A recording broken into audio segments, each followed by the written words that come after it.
Welcome to this episode of the Corporate Bowl, where I sit down with CEOs, founders, and entrepreneurs to talk about what it really takes to operate at the highest level. Today we're here with Malte.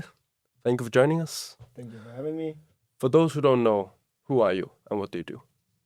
So I am the founder of 1255, which is this brand house that I created just over a year ago now. Besides a founder of 1255, I am the father of three lovely kids and a person who just really enjoys life and working with people. And how did you first enter the fashion industry? Because that's where you're mainly at. Yeah, so I've been in the fashion industry for plus 20 years. And it's a stupid story, to be honest, because I lost a bet to my mom when I was really young. I was still living at home, and she woke me up one morning saying, you should probably figure out what you want to do with your life, because currently it consists of partying and it's my MasterCard. So that's not sustainable.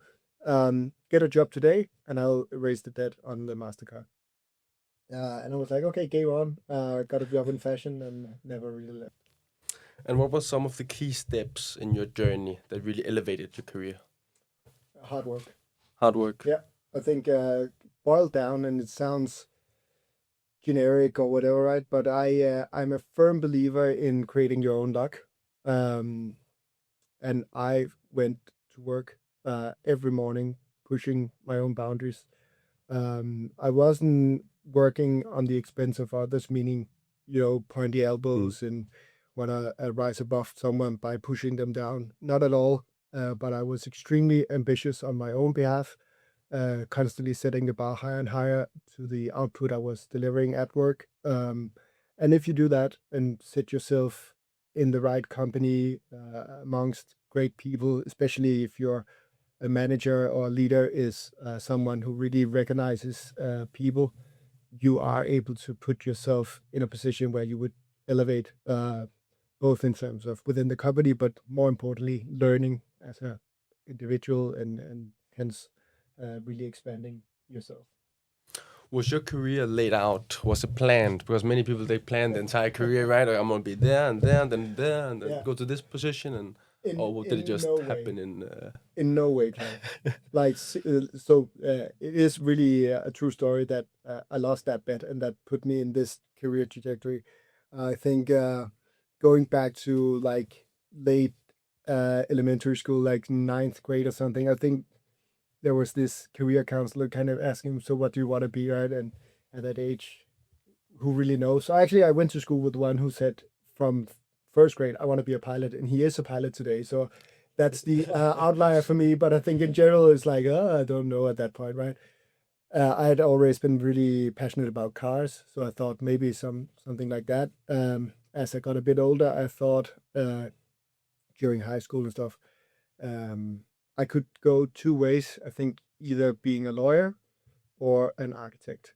I think those would have been two ways I would probably have ended up if it hadn't been for me losing a bet, getting a job in fashion, and then actually liking that.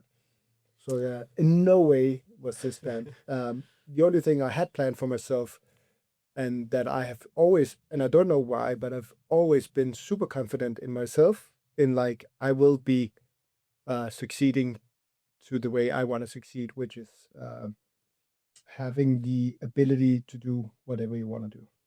And that's also one of the most important things, right? Is this confidence in yourself and belief in yourself. Without that, then it's not possible really to do anything. No, exactly. But there is one thing I think is extremely crucial. Confidence is key, but being humble as well. Because if you're just confident, you can become really cocky. And that is, for me, a trait that I really do not like. But what's one decision other than the bet that really changed your career? That's a good question. So for me, I'm not afraid to admit, like getting a certain kind of financial freedom was a motivator. So money was a motivator. To some, it's like, you can only speak about passion. Like, no, not at all. yes, you do need to do something that you're passionate about. I really believe in that. But having a financial goal for yourself can be a motivator, and an extremely strong one. It doesn't have to be a motivator. Like, everyone's different, but for me, that was a clear motivation. So when I was in my early 20s, I was like, I laid out goals for myself. At age 25, this needs to be in my bank account. At age 30, this. At age 35, I need to be able to do whatever the fuck I want, kind of. Mm. And those were really laid out when I was young, but I really adhered to them very strongly.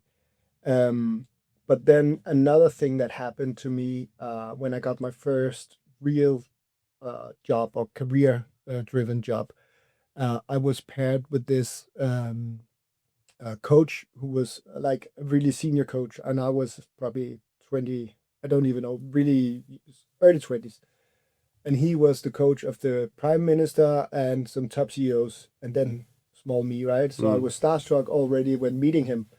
And then we met, and he said, "Hey, Malte." And then, second thing, we're now at your funeral. You're laying there in the ground in the casket looking up. Who's there and what are they saying? And to be honest, it's probably, if you Google, coach 101, a general thing a coach might ask. But I think it's probably is one of the best questions I've ever gotten, because what it does and what it did to me is, you need to look at this, because it puts you in a position where you're like forced to think super long term, because this is at the end of your life, right?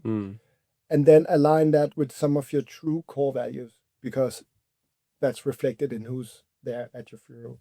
So I think it's really a beautiful way to think about what it is you actually want to do and be as a person very long term.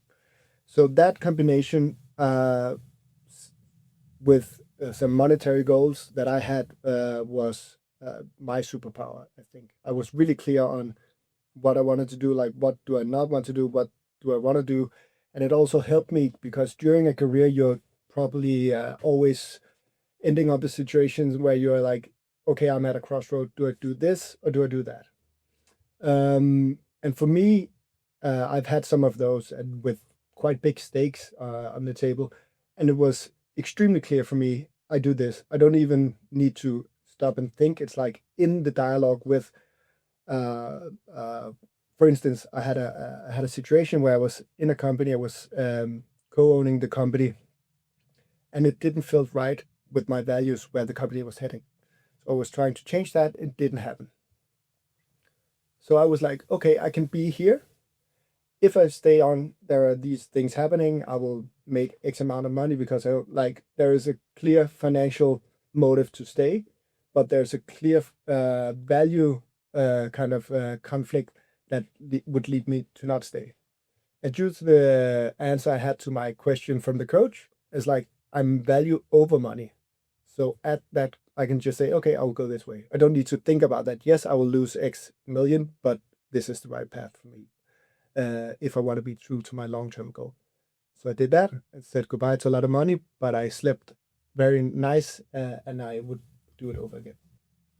And I also have these financial goals for myself, right? Have you hit your financial goals, and are you financial free? Yes.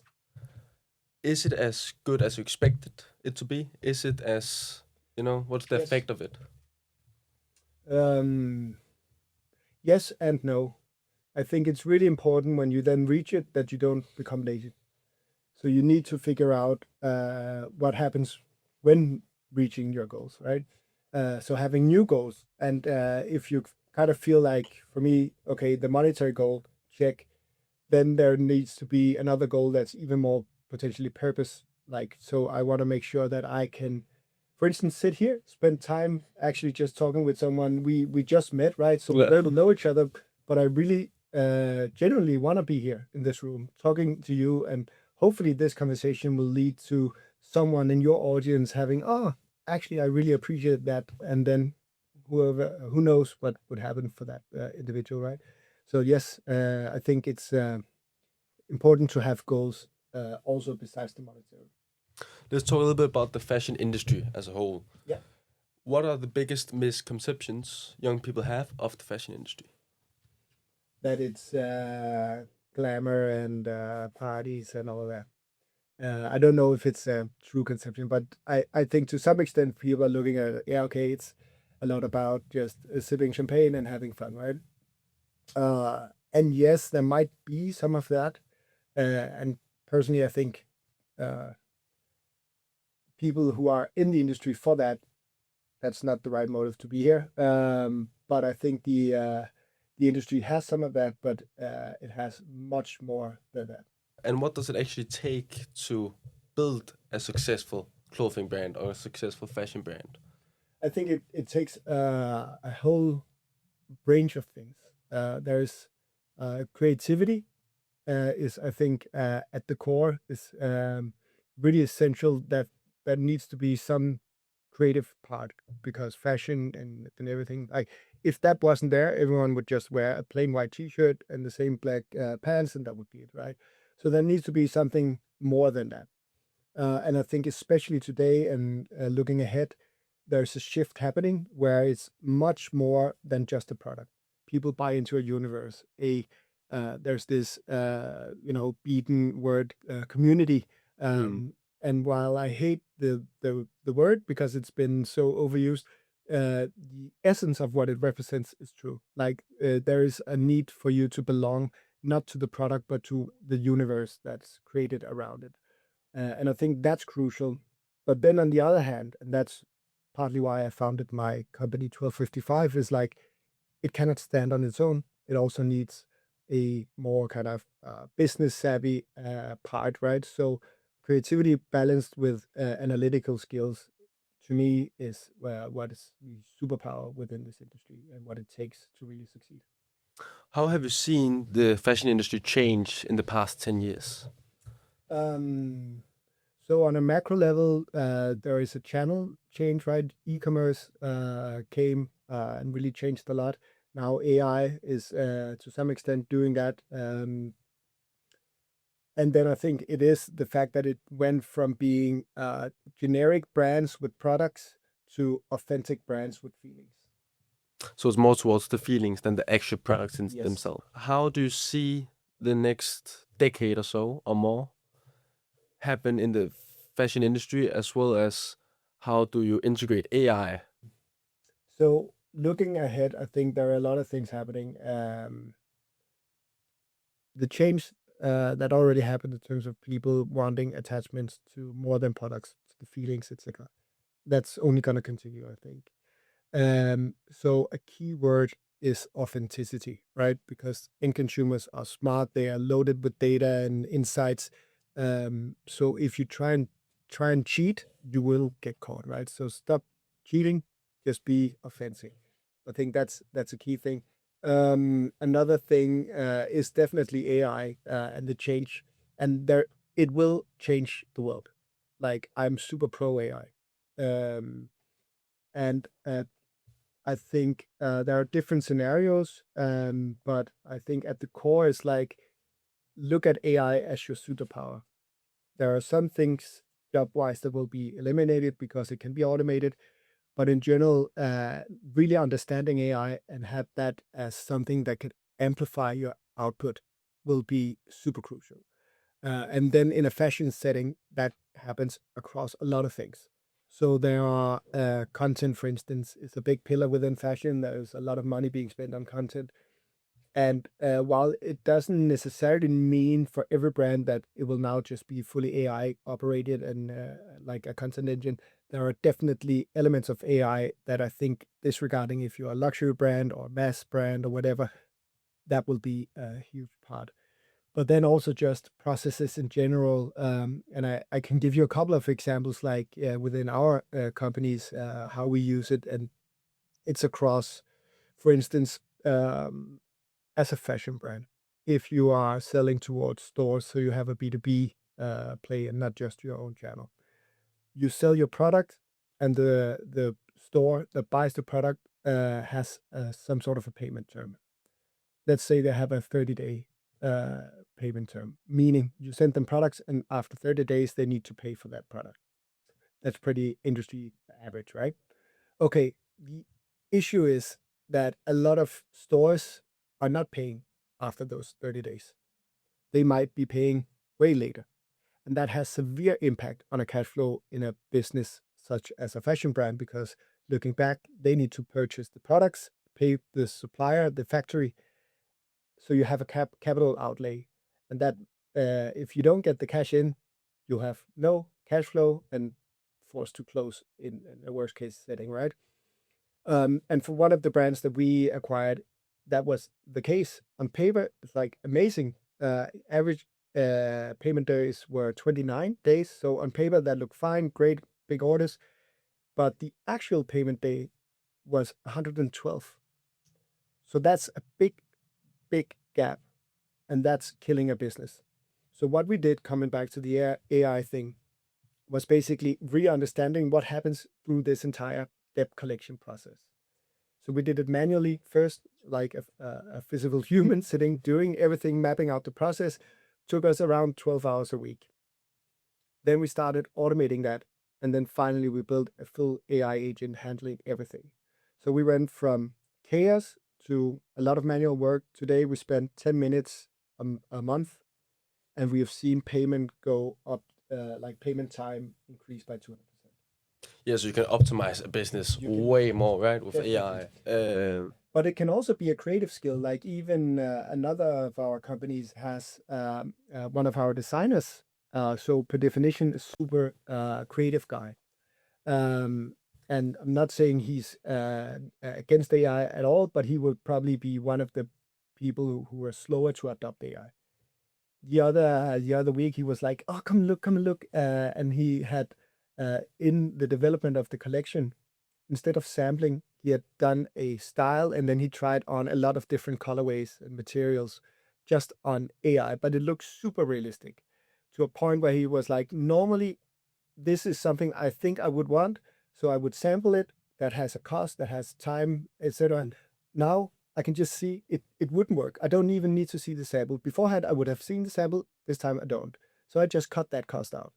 And he developed that himself, right? And I think that's just a very small, low key example of what can happen, but it is a true superpower, and it's you don't have to be tech savvy, you don't have to be business savvy or anything. Anyone can be superpowered through AI. Yes, also now more people can start their own business and their own fashion brand and stuff like Yes.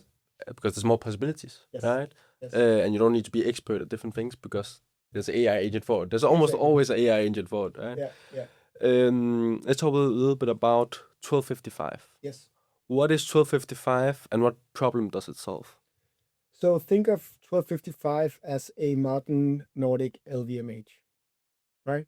So what we do basically is that we acquire culturally sharp fashion and lifestyle brands. And by culturally sharp, I mean relevant brands that are based on a universe over a product or a feeling over a product. What we see is that there are a lot of these companies out there. However, they tend to, in the early days, as they are scaling, if they are not having that business savviness within the company, they tend to fail somehow, or at least go in the direction of really failing. And that's where we come in before that happens. So what we do is basically say we really believe in all the creative skills, but you lack the operational and financial skills. We then acquire the company, and I don't want to be known in 1255 for investing. That's not the key point. Everybody sort of can get an investment. What we do, and what is really important, is that we don't just invest. We set in a senior operating team in the company. So when we acquire a company, we have 6 full-time employees in 1255 that are super senior, that have scaled brands multiple times, and we insert them in these brands on day one. And then we have defined processes, frameworks, etc., to just say, okay, you are here now. You do this, this, and this to become a super brand. So basically, think of us as we are a brand normally at this level. We're taking all of those capabilities and putting into a brand at this level. So you're getting a super charger in the small business, and everybody wins. And what makes us different besides the fact that we have these operational capabilities, is basically that we know this industry. We are domain experts, and we have a true, honest appreciation of creativity and understanding of that. So we are not consultants, McKinsey, shirts, ties, looking at spreadsheets. Yes, we can do that, but we come from the fashion lifestyle industry and know exactly how you balance, because within this industry, 2 and 2 doesn't necessarily equal 4. It could be 5, and you need to have that understanding. And I think we do have that. We started just over a year ago with 1255. I had thought about it for some time, but really went all in 1st of January 2025. Today, we are 6 full-time employees, have 5 businesses, all fast-growing. 4 are already profitable. And almost most importantly, we have a lot of fun while doing it. Yeah, most important part, right? Yeah. Take me back a little bit to the start of making this brand and this. Yeah, I would call it brand actually, because I would call it more a brand than a font. How did you get the idea to start it? Like, where were you in your? So for me, it was like all of the knowledge I built up through my career in this industry is like, I see this gap. There is a ton of creativity. Copenhagen as a base is a super hot asset globally. Like we can be really proud of this city, right? There's a lot of creative talent. The creative talent are often running full steam into a wall because they lack that other brain half. You could say there's the analytical and the creative, and it's overweighted here. So we need to bring that in, and it's the combination of those two where magic happens, right? So that's what we do. We enable the two to interact together in a perfect setting. So that was what I thought. And then for 1255, I knew, okay, so it's the role here is, yes, we deploy capital, like we do invest, but it needs to be more than that. So we have this team that we insert to really drive progress and results. And then I wanted it to be a brand in itself. So I'm actually happy that you see that, right? I wanted it to have an identity. And the name 1255 is basically, if you look at the coordinates of Copenhagen, it's 12 degrees and 55 degrees. And then, actually, it's 55 degrees 12. But I wanted to turn it around because inner city postal, like zip codes, are also often like that. And our first office was in the postcode of 1255. But the true essence is the coordinates of Copenhagen. So built out of Copenhagen, really proud of the creative scene here. We want to supercharge that into the world. You guys have invested in brands like Vinny's, Ace and the Harmony, Bob Department, Nori, Yes. the newest one, if I said correctly. Yeah. What do you look for when investing in brands? It has to be a really strong brand, so high brand identity, and that often, if not always, comes by a really strong creative muscle behind it. Typically, the founder. So a great creative founder that have created a strong brand and great products. Those are the 3 main things. Then we also want to see that they are having issues, or at least that there are a lot of potential in optimizing the boring side of the business, the operations, the finance, the production, the scaling of the D2C engine, etc. Because if we have that really strong brand, but it's just not really growing because it lacks that, and we put that in, then something happens, right? And we are seeing that across our businesses. It's really moving fast. Let's dig a little bit into each of those companies. Yes. Vinny's, for example. Yeah. What is Vinny's and what made you invest in Vinny's? So Vinny's is a contemporary men's leather footwear brand. It's known mostly for its loafers. It's doing handmade loafers in Portugal, really high quality, but it has that sort of energy where it's it's always the cheeky guy in the classroom, right? So it doesn't want to be just plain loafers, because black leather loafers has been around forever, and it's really nice. We have that, but we also give it a twist. So that basically balances something very classic with something very street and modern, right? And the brand was founded by a guy called Vigil, whom I'd happened to know also before he launched the brand. And he's the sort of guy who, he just gets it. He steps into a room, everybody looks at him. He's a kind, really nice guy with a he's a creative superstar. So when he said to build this, he's the epitome of exactly what I was just saying here before, right? Great guy, great creative talent, really good at building a brand. And it's not that he's not business savvy, but we could just amplify that, right? So Vinny's was the first acquisition we did, and really happy to see how that's been progressing. We actually just looked at some numbers. Yesterday is like year to date, we've grown the company 220 something percent. It was unprofitable. It's hard to turn a fashion brand around like this because you place orders 6 months in advance and then you ship it like. But despite that, we became profitable second half of last year already. So that was super fast.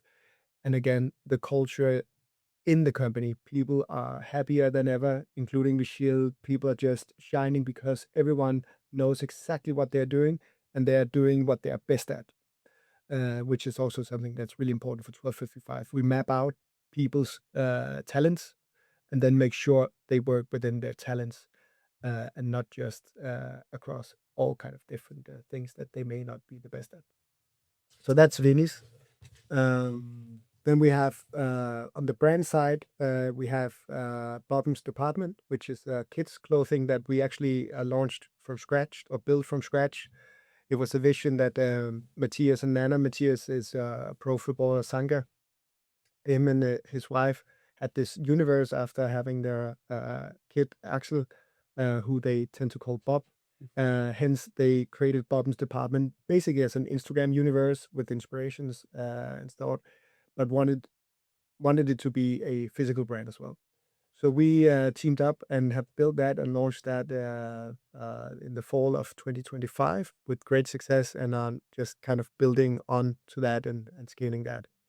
But it's a playful kidswear brand with a lot of quirky details, but also some very kind of minimal details, as well as just having, for instance, we developed a pant that basically, because as kids grow, they tend to not grow that much in width, but it's suddenly they start getting long legs, right? So we developed a pant that you could basically just when the kid grows in height, you can just remove a thread that you don't see, and then it becomes longer. So it's small details like that that fit into the narrative of films. So that was a brand. And then end of last year, we acquired a skincare brand called Nori. It's a Finnish word, but amazing brand where they have it's an all natural skincare brand. And by all natural, within this industry, a lot of people claim that, but are not fully. This is a zero compromise, all natural brand. And that was part of what really wowed us with this is they have amazing products. And the products are amazing to the extent that we are getting third-party testing of each product, because within the industry, it's like, oh, this will remove your wrinkles. Like, there are a lot of claims being thrown around, and they don't necessarily add up. Here, it's like everything is third-party tested, and it's through the roof, the results we get. So all natural, really results-driven skincare brand that we are just gonna work on building further than what it already is. And then the last two companies we have are agencies, meaning they are not consumer product-based, but services-based. One is Ace and the Harmony that does creative services across content, photo, video, and activations. This is based around a guy called Romeo, who's a creative superstar, sort of similar to Vigil in many ways. And here we do work for luxury hotels, Soho House, like different. It doesn't have to be fashion. And then lastly, we have another agency called Copenhagen Works, which is basically actually still in stealth mode. We haven't launched it publicly, but we have been in business for a couple of months. It's a spatial design studio, so it does interior design for like let's say you have an office you want to do, or a restaurant, or a pop-up, or whatever it is. Everything design based, really. And it's been insane, the launch here. We have a team of 4 already. 2 are business consultants, really strong on the analytical part. 2 are really skilled architects, and the combination of those have just taken the business from 0 to 100. Not literally, but I think we are getting there pretty cool, pretty soon. So that's the 5 companies we have right now. And for people, because there's a lot of people right now who start their own clothing brand, right? You see it everywhere. I'm almost tired of seeing it, right? Yes. Because everybody trying, they're creative, and they got an idea for something. Why do you think so many people try to make a clothing brand and go into this fashion industry? I think there's a lot of glamour, right? So people are like fashion, and there's also, I think that's a human built-in thing, the need of expression or self-expression, right? And you can do that. And then also because it's pretty easy, like depending on how you go about it. But in essence, also before AI and everything, buy a t-shirt, create a graphic, print it, sell it to a couple of friends, you're kind of started, right?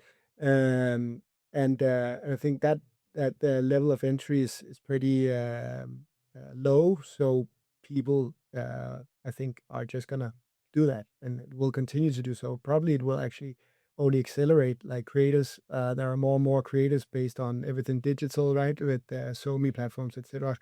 And with AI and everything digital in general, it's just been easier than ever to launch a business, including a fashion business. So I think that will only continue.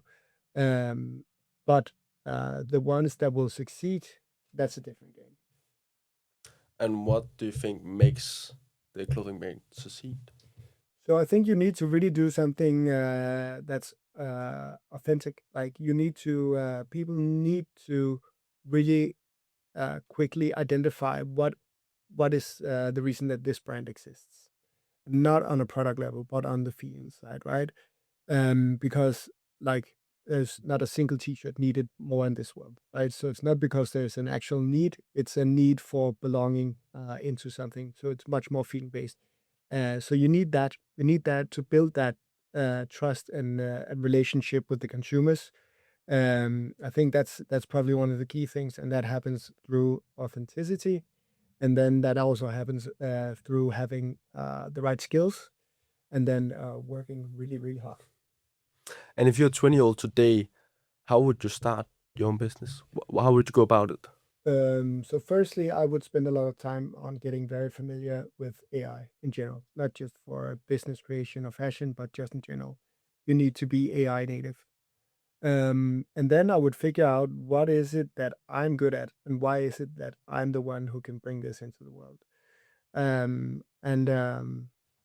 then there are so many ways to do it. If you want to do it organically, obviously it also depends on what type of product. But I think in general, keep it niche, at least initially. So instead of saying I want to create a clothing brand, I'll do a t-shirt and a jacket and like some pants. No, I want to do the best hoodie in the game, and then you just double down, double down, double down on that. Then you can expand. But I would keep it niche in the beginning. So now it's time for the what I call rapid fire round, Okay, where it's okay. either this or this, Okay, love and you it. just say one of them. Coffee or tea? Coffee, Brand or product? brand, Denmark or global? Denmark, Risk or stability? risk, Talent or network? talent, Learn business in school versus real life? real life, Idea or execution? execution. Describe your entire career in one word. In one word, In one word.